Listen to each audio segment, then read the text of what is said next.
Bonsoir. Mes chers compatriotes, si j'ai rejoint Jean-Louis Grindin, ce n'est pas parce que je me fais du souci pour Monaco, mais parce que je me fais du souci pour nous, Monégasques.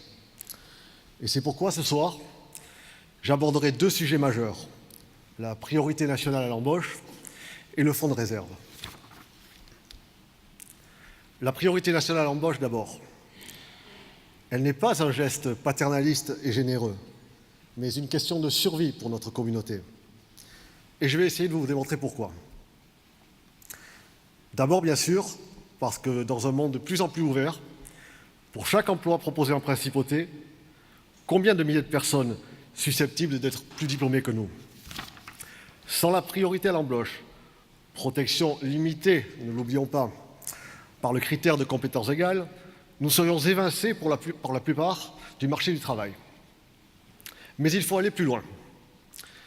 Il faut que cette priorité à l'embauche soit élargie aux promotions, à partir du moment où le Monégasque dispose de la compétence suffisante pour le poste, quand bien même il y aurait un étranger plus diplômé.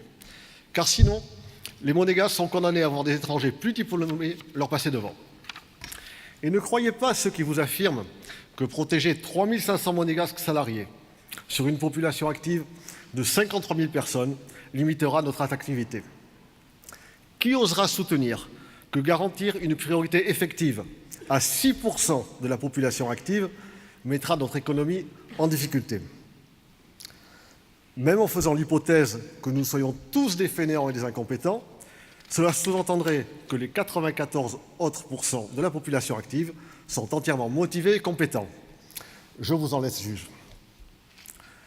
Tout ceci est bien joli, me direz-vous.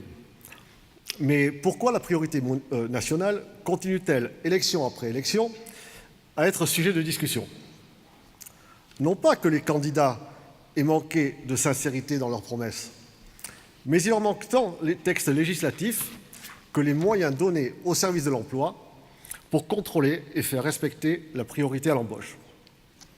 Monégasques, si vous nous faites confiance ce dimanche, je porterai ces propositions au sein de l'Assemblée que vous aurez élue.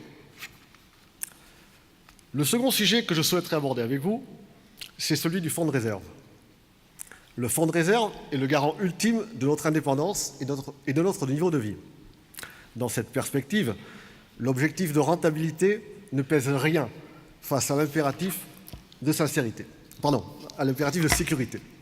Or, depuis le crash obligataire de 87, les crises financières se sont succédées, toujours plus rapprochées, toujours plus violentes, pour culminer avec la crise des subprimes de 2007.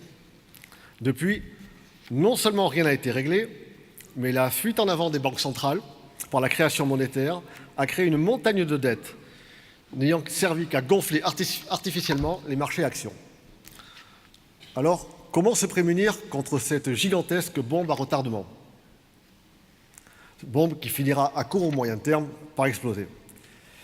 Essentiellement par l'acquisition et la détention de quantités d'or physique ainsi que de cash, pour un pourcentage significatif des réserves.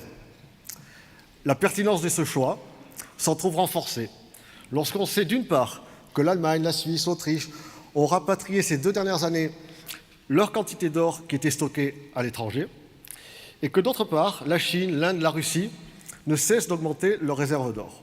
Alors, comme on dit, à bon entendeur, mes chers compatriotes, je vous remercie.